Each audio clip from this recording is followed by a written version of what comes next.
সংস্থা বা সমাজী সুমিত্রাদি যেটা দিয়েছে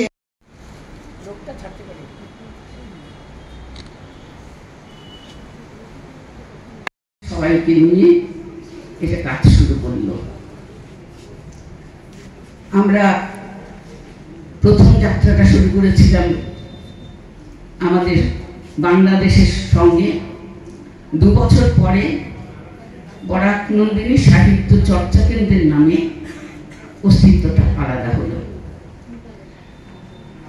অনুরূপাদের কথা বলতেই হবে, প্রাণ প্রতিষ্ঠাত্রী।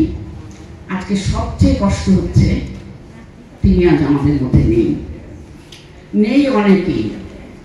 আমাদের প্রথম সহসভাপতি আমার সঙ্গে ছিলেন মায়া গুপ্তা, এখানকার বিশিষ্ট কবি, সবাই জানেন।